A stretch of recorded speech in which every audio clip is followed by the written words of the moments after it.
Welcome back जी। बात हो रही Pakistan versus New Zealand final T20 match 5 मैचों की सीरीज ऑलरेडी न्यूजीलैंड के नाम हो चुकी है, लेकिन अब सूरत हाल ऐसी है, क्लियर हो गया है कि ये सीरीज 4-1 से न्यूजीलैंड जो है वो जीत जाएगा। विदिन 6 ओवर्स जो है वो न्यूजीलैंड की टीम इस वक्त 91 रन पर है और पाकिस्तान ने पूरे 11 लड़कों ने मिलकर पूरी हिम्मत करके जोर लगाकर सिर्फ एक छक्का लगाया और न्यूजीलैंड ने पहले 6 ओवरों में 7 छक्के हैं, 10 चौके हैं और टीम साइफर्ट ने जो है 23 बॉल्स पर 54 रन की जो इनिंग्स खेल लिया। ओवरऑल इस पर बात करते हैं। इस्लाम भट्ट साहब, जो अब सूरत हाल चल रही है, ये तो मेरे ख्याल 10 ओवरों का मैच है। 10 ओवर का भी नहीं रह गया जो हालात चल रहे हैं। मतलब देखिए, एक ना टू बी ऑनेस्ट एक वो भी बन गया है, जब आप किसी के हाथ से चढ़ते हैं ना तो फिर जो मैक्सिमम हो सकता है वो होता है। अब वो सीधी घुमा रहे हैं तो टॉप एज पे छक्का हो रहा है, उधर मार रहे हैं फिर टॉप एज पे छक्का हो रहा है। ग्राउंड भी कुछ ऐसे हैं, लेकिन हमने तो ये देखना है कि इसमें क्या पॉसिबिलिटी हो सकती थी, हम इसमें क्या बेहतर कर सकते थे। तो देखिए, इस जो अभी तक का प्ले है इसके अंदर भी कुछ बॉल ऐसे हुए हैं जो अनप्लेबल, जहां पे पाकिस्तान ने राइट लाइन पे बॉलिंग की है वहां पर वो बीट हुए, लेकिन पाकिस्तान ने उस लेंथ पे कितने बॉल किए हैं, उस लाइन पे कितने बॉल किए हैं। अब ये जो डाटा जिन्होंने लगाई होती है ना, उनका असल काम देखने का ये है कि वो कितने बॉल थे, किस लाइन और लेंथ पे थे जो इनको बीट हुए। और अगर आप वो देखते हैं तो पाकिस्तान ने उस पर कंसिस्टेंटली कितनी बॉलिंग करने की कोशिश किया। देखिए, आप एजों वालों को छोड़ देना कि जो सीधी मारी है पीछे चौका हो गया, वो तो उसका बॉलर कुछ नहीं कर सकता, लेकिन एटलीस्ट आप अपनी सही जगह पे तो बॉलिंग कर सकते हैं। बिल्कुल। तो वो जगह पे हमने कितने बॉल किए हैं ये देखना होगा हमें कंसिस्टेंसी की जब हम बात करते हैं। और बहरहाल ये है कि न्यूजीलैंड के जो बैट्समैन हैं उनको फ्रीबीज भी मिलती रही हैं, यानी कि मुंह में गेंद करके भी हमने शॉट खाए हैं। तो फिर ऐसा होता है कि जब लगनी शुरू होती है और फिर बॉलर्स पे प्रेशर आता है तो फिर समझ भी कुछ नहीं आती। जी, अब ये लड़के एक्सपीरियंस नहीं है, हम इनको बहुत ज्यादा ब्लेम भी नहीं कर सकते कि एक नयों को भेजना ही था तो सारों को सीधा ही उठा के न्यूजीलैंड भेज दिया। ठीक है, जो एक जाहिर है एक, और जिस तरह की ये पिच है वेलिंगटन की, इधर मैं टेस्ट मैच खेला हूँ, यहाँ पे बॉल मूव भी होता है और बाउंस भी होता है। अच्छा। ये आसान पिच नहीं है, यहाँ पे हमने टेस्ट हराया था न्यूजीलैंड को इस जगह पर। तो अच्छा, ये पिच इतनी आसान नहीं है, लेकिन जी नहीं, अभी आप बात कर रहे हैं ना कि इन लड़कों की नहीं, हम इन्हें ब्लेम भी नहीं कर सकते। क्या हमें ये श्योरिटी है कि जो आगे बांग्लादेश सीरीज है हम यही लड़के उधर भी आजमाएंगे? क्योंकि अब उधर से ओडीआईज खत्म कर दिए गए, पांच मेरे ख्याल कंफर्म 5 T20 ही कर दिए गए। तो अगर हमने अपना एम रखा हुआ एशिया कप और T20 वर्ल्ड कप और इन लड़कों को टफ कंडीशंस में हमने ट्राई किया, तो अब हम समझते हैं कि बांग्लादेश में भी यही होने। ये देखे ना, अब ये हमजा, ये देखो ये विकेट गिरी है, ये सिर्फ सही लाइन और लेंथ पे बॉल था। बिल्कुल ऐसी। ये अगला बॉल था जिसको उसने शॉट बनाने की कोशिश की और वो बोल्ड हो गया। यही चीज है कि आप राइट एरियाज में बॉल करें। अब ये लेफ्ट आर्म जो स्पिनर है उसे सिर्फ विकेट टू विकेट बॉल की, जहां मिस हुई है वो विकेट को लगा। जबकि हमारे जो फास्ट बॉलर है या वो यॉर्कर करते हैं या वो शॉर्ट ऑफ लेंथ करते हैं, जो कि दोनों ही बैट्समैन प्रिपेयर्ड होता है इन बॉलों को, इन लेंथों को हिट मारने के लिए। तो ये बड़ा अनफॉर्चुनेट है कि फास्ट बॉलिंग के अंदर जो है ना लाइन लेंथ पे फोकस नहीं है, फोकस हमारा जो है वो कुछ और ही है। यानी कि ऐसे लगता है कि हर बॉल पे विकेट लेनी है और हर बॉल पे छिक्का मारना है, और ये दोनों ही काम हर बॉल पे नहीं हो सकते। और इसमें हम नए लड़कों को ब्लेम इसलिए नहीं करते कि ये जिस सिस्टम से ऊपर आ रहे, ये जिन कोचेस के हाथे चढ़े हुए हैं, जिनके पास ये लोग खेलते खिलाते आ रहे हैं, वो लोगों के जो माइंडसेट है उनमें बेशतर का, सबका नहीं, कुछ तो बेचारे उसमें बड़े तंग है, लेकिन कुछ लोग जो है ना वो जो इंटेंट और स्ट्राइक रेट वाले, अन्य वाह इंटेंट और स्ट्राइक रेट वाले जो लोग हैं, उन्होंने ना इन बच्चों को कंफ्यूज कर दिया। अब ये वो आधा तितर आधा बटेर वाला हिसाब होता जा रहा है कि ना देखना है कि सिचुएशन क्या है, ना देखना पिच क्या है। और अगर कोई मुश्किल चैलेंज आ गया है, पिच पे ब्रेक है, या आप देखें ना कि वेस्ट इंडीज के क्या स्पिनर थे जिन पे हम ब्रेक विकेट पे भी मैच आ रहे हैं। ठीक है, तो ज्यादा थोड़ा सा सीम हो जाए, थोड़ा सा बाउंस हो जाए, थोड़ा स्पिन हो जाए, तीनों कंडीशनें हमारे लिए खेलना मुश्किल हो गया। अच्छा बट साहब, आप मतलब यकीन दुरुस्त कह रहे हैं कि लड़कों को बैक करना चाहिए, नए लड़के हैं इनको चांस देना चाहिए, लेकिन इन लड़कों लेकिन इन लड़कों की टेक्निक्स देख के आपको ये लगता है कि ये मैचेस खेल को जो है बेहतर हो जाएंगे? और क्या सिर्फ मैचेस खेलने से ही प्लेयर बेहतर होता है? देखिए, टेक्निक के लिए तो इनको थोड़ा एक तो टाइट खेलना आना चाहिए। आपकी गेम में आपके स्विचेस होने चाहिए कि जब आप डिफेंस करें तो लगे पता कि आप इंटरनेशनल लेवल के प्लेयर हैं। इनका डिफेंसिव मैकेनिज्म ही कोई नहीं है। और ये मेरा ख्याल है ये लड़कों की प्रैक्टिस है भी यही है कि आना है और हिटें मारनी, आना और हिटें मारनी। और वैसे भी अभी एक कैंप लगा था, उस कैंप में का सारा दारोमदार जो उसका जो फोकस पॉइंट था वो यही था कि जी आपने बड़ी हिटिंग करनी है, आपने पावर हिटिंग करनी है। तो पावर हिटिंग की जो डेफिनेशन हमारे नजदीक है, जाहिर है वो उसमें बैट स्विंग है, टेक्निक है, उसमें आपकी बॉडी की स्टेबिलिटी है, आपकी बेस स्ट्रॉन्ग करनी है, लेकिन उसके साथ साथ आपके जिस्म में ताकत होगी तो आपकी हिट में ताकत होगी। सबसे बड़ी जो बात है वो ये है। अब सारी दुनिया के अंदर जो बैट्समैन होते हैं T20 फॉर्मेट के, वो सारे पावर हिटर नहीं होते, वो बैट्समैन होते हैं जिनकी हिटों में पावर होती है, लेकिन वो एक दो होते हैं। अब ग्लेन फिलिप्स जो है हमारे कई बैट्समैनों से बेहतर उसकी टेक्निक है, न्यूजीलैंड का जो प्लेयर है, ठीक है। और आप अगर उसका स्कोरिंग रेट देखें कि किस तरह का है। अब मुझे बताएं, जब इंडिया की टीम T20 खेलती है, कितने लड़के हैं जिनको देख के आपको लगता है यार ये तो सिर्फ हिटर है, ठीक है, ये तो पक्का खेल ही नहीं सकता। या आपने कभी जिस तरह हमारे प्लेयर टांग हटा के शॉटे मारे हैं, कभी आपने गिल को देखा हो, कभी रोहित शर्मा को देखा हो, कभी आपने देखा हो उसमें तिलक वर्मा को ऐसे, अभिषेक शर्मा जो नया है उनको ऐसे देखा हो, जायसवाल को, नए लड़कों को देख लें। चले इंडिया के पुराने तो छोड़ दें, वो तो ओल्ड क्रिकेट के होंगे ना, मॉडर्न क्रिकेट के प्लेयरों को देख लें। ये अभी IPL हो रही है, कितने प्लेयर हैं जो इस तरह की टेक्निक से खेल रहे हैं? Not even in IPL। तो आप टेक्निक पे फोकस्ड ही नहीं है, ठीक है। आप जो है वो चाह रहे हैं कि बस बैट घूमे और बस गेंद उसकी जद में आ जाए, तो ऐसा तो नहीं होता बार बार ना। उसका कोई मेथड है, उसको देखना भी पड़ता है। उसके लिए डिफेंसिव मैकेनिज्म भी होना चाहिए ताकि अच्छी बॉल को आप दिफा कर सके, और जो बॉल बहुत अच्छी नहीं है उस पर आप रन कर सके। और जो कह लीजिए कि इस फन की इंतहा ये है कि जब आप इसकी इंतहा को पहुंचने लगते हैं तो आप अच्छे बॉलों पे भी स्कोर करते हैं, आपको बुरा बॉल की मोहताजी नहीं रहती स्कोर करने के।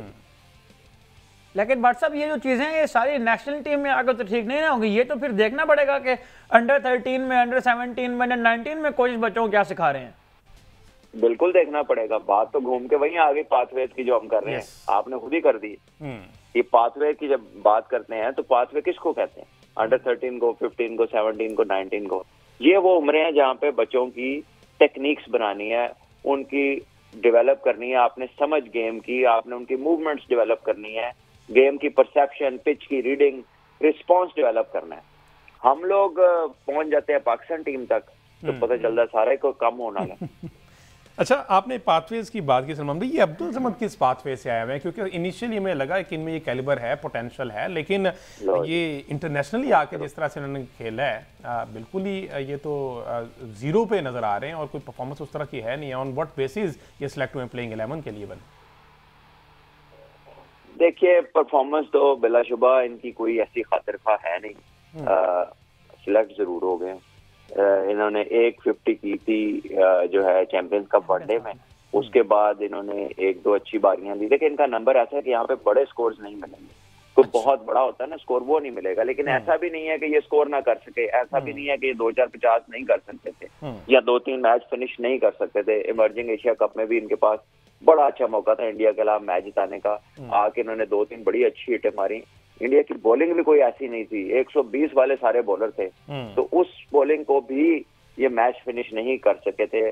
उन्होंने अच्छी बॉलिंग की, ये मिस कर गए, वाइस वर्सा होता ऐसा ही है। लेकिन वो ऐसी स्पीडें नहीं थी उनकी, या इतने कोई शानदार बॉलर नहीं थे कि जिनको वो रन ना बने। बहरहाल एज ए यंगस्टर आप इन्हें थोड़ा मार्जिन दे भी दें तो आई थिंक स्टिल इनका बहुत रूम फॉर इम्प्रूवमेंट है। अच्छा, अब बाकी हम सारा ओवरऑल बात कर रहे हैं। सलमान अली आगा की इंडिविजुअल परफॉर्मेंस की अगर बात की जाए तो he is doing he is best.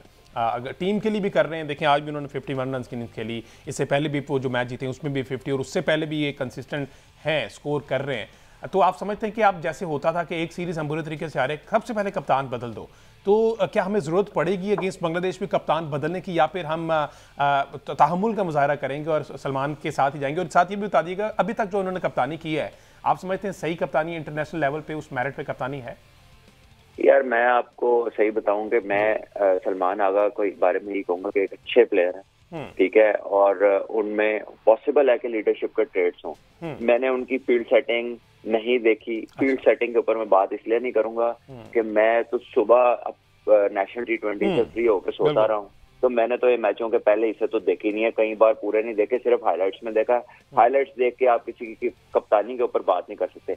लेकिन जो इन्होंने टीमें खिलाई हैं जो इन्होंने ये वाइस कैप्टन हुए, अगर इनकी इनपुट रही है, तो जो पाकिस्तान की पिछले 2 टूरों से टीमें बन रही हैं और जो हमने टैक्टिक्स इस्तेमाल की हैं, उसमें तो मुझे कोई समझदारी नजर नहीं। मैं रिजवान को बहुत आउटस्टैंडिंग कैप्टन रेट करता था, मैं हमेशा उनकी कप्तानी पे बातचीत करता था। ये देखिए दूसरी विकेट ले ली, सिर्फ विकेट टू विकेट बॉल कर रहे सुफियान। शादाब ने एक गेंद विकेटों में नहीं किया, वो लग रहा था कि वो भी फास्ट बॉलिंग कर रहे हैं शॉर्ट ऑफ लेंथ। सुफियान मुकीम ने दूसरा गेंद किया बीच में, देखे विकेट मिल गई है ये। और वो बता रहा है कि जहां पर जरूरत थी आपने मुझे चैंपियंस ट्रॉफी में क्यों नहीं खिलाया, जहां पर मेरे जैसा बाला जो कामयाब हो कहीं पर भी नहीं खिलाया। पता नहीं कौन इनका मशवरा देता है, ये हमारे जो सिलेक्टर है, आई डू नॉट नो कि what is their understanding of cricket, ठीक है, और वो क्या देख के टीम सेलेक्ट करते हैं, अल्लाह बेहतर जानता है, वल्लाह आलम। लेकिन ये अगर बचे तो शायद सिर्फ इसलिए बचेंगे ऑस्टम से बाहर अगर इनके स्ट्राइक हुआ। चलिए, अगर खुदा न खास्ता आउट नहीं भी होता तो हमें ये तो पता चला ना कि बॉलिंग एटलीस्ट अच्छी कर रहे हैं Sufiyan, doing his best, sensible bowling को पता चल रहा है कि समझ के bowling, wicket to wicket bowling कर रहे हैं। अच्छा भट्ट साहब, ये जो आज का मैच था इसमें अब्दुल समद के बारे में चूंकि बात हुई है, आज तो वो 10वें ओवर से ही पहले जो है वो क्रीज के ऊपर आ गए थे, तो एक तो मुझे मतलब ये गाइड कीजिएगा कि अगर वहाँ शादाब खान आ जाते तो क्या बेहतर ना होता, और जिस तरह से अब्दुल समद आ जाए, उन्हें 10 ओवरों से पहले आके वही बैटिंग करने की कोशिश की जो वो डेथ में आकर करते हैं, तो ये किस तरह से चीज़ तब्दील होगी? ये तो बेसिक अवेयरनेस की बातें हैं। यही तो मिसिंग है, यही तो मिसिंग है भाईजान। ये ऑप्शन से बाहर लगा है तो शायद ये आउट ना, इम्पैक्ट आउटसाइड ऑफ है। लेकिन देखिए, यही तो बेसिक अवेयरनेस के इश्यूज हैं। यहीं पर तो आपको आके पता लगता है कि यार ये जो अभी मैंने बात की है कि सिचुएशनल रिस्पॉन्स क्या होगा, अकॉर्डिंग टू द सिचुएशन आपकी नेक्स्ट मूव क्या होगी, ये जिन पाथवेज में डेवलप होनी चाहिए, वहां पर भी लोगों को स्ट्राइक रेट की पड़ी हुई है। मैं आपको एक वाकया बताता हूँ, अंडर 13 का टूर्नामेंट हो रहा है। अंडर 13 में एक बच्चा है, मैं अब उसका नाम लूंगा तो ये ना हो उसके ये पीछे पड़ जाए। वो बच्चे के 4 मैचों में 4 नॉट आउट थे एज ओपनर, वो आउट ही नहीं हो रहा था कंपटीशन में। अच्छा। और उस बच्चे को 5वें मैच में ये कह के बाहर निकाला गया कि इसका तो स्ट्राइक रेट ही बड़ा स्लो है। अब वो 11 साल का बच्चा है, ठीक है, 11 साल के बच्चे ने क्या बाउंड्री स्ट्राइकिंग करनी है। एक तो आपका सिस्टम ऐसा है कि 13 साल के जो अंडर 13 के मुकाबले उसमें 17-16 साल के लड़के सिलेक्ट हुए होते हैं।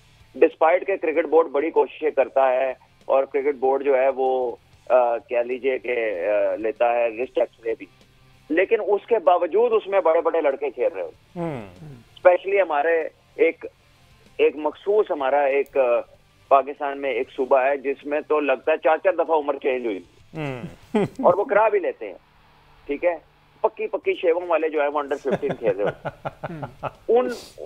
उन बच्चों के अंदर जब कोई जेन्युइन बच्चा आता है और वो आउटस्टैंडिंग परफॉर्म कर रहा होता है कि वो यही कर सकता है ना कि अच्छी टेक्निक शो करे, आउट ना हो, वक्त गुजारे, तो वो क्या उनसे क्या कह रहे होते हैं कि जी आपका स्ट्राइक रेट स्लो है। 13 साल के बच्चे से, जिस मुल्क के कोचों का ये मेंटल लेवल है, ये बच्चे ठीक तो नहीं, बच्चे बर्बाद जरूर कर सकते हैं। ठीक है जी। और इनका जो कोच लगा रहा है उसको किसने टेस्ट किया? वो जो कोचों का इंटरव्यू कर रहा है उन लोगों ने कौन से कोचिंग कोर्सेज किए हुए, ठीक है, उन्होंने अपनी क्या क्रिकेट खेली हुई है और उनके अपने कोचिंग टेन्योर में कितने प्लेयर उन्होंने पाकिस्तान को दिए, ये भी सारा जरा हिसाब निकालें तो आपको पता लगेगा कि जहां जहां कई लोग ऐसे बैठे हुए हैं जो बस पहुंच गए हैं किसी तरीके से, और उधर जाकर भी वो जो होता नहीं कि बहुत पहुंचे हुए हैं, वो बस बहुत पहुंचे हुए हैं, बहुत पहुंचे, काम को उनसे कोई की उम्मीद ना रखें आगे भी। ठीक है जी। 70 बॉलों पर सिर्फ और सिर्फ 26 रन रह गए, 103 पे 2 खिलाड़ी आउट है और आउट किया है तो 2 आउट हो गए इनके 2 ओवर्स में, तो ये बहुत बड़ा सवालिया निशान जो है सुफियान मुकीम आखिरी T20 में उन सेलेक्टर्स के लिए छोड़े जा रहे हैं जिन्होंने चैंपियन ट्रॉफी और थ्रू आउट द टूर्नामेंट बाकी सीरीज में भी इनको बाहर रखा। अब इन पर टाइम इन्वेस्ट करने की जरूरत है। इस पर फर्दर हम कल के प्रोग्राम में बात करेंगे। मुझे दीजिए इजाजत।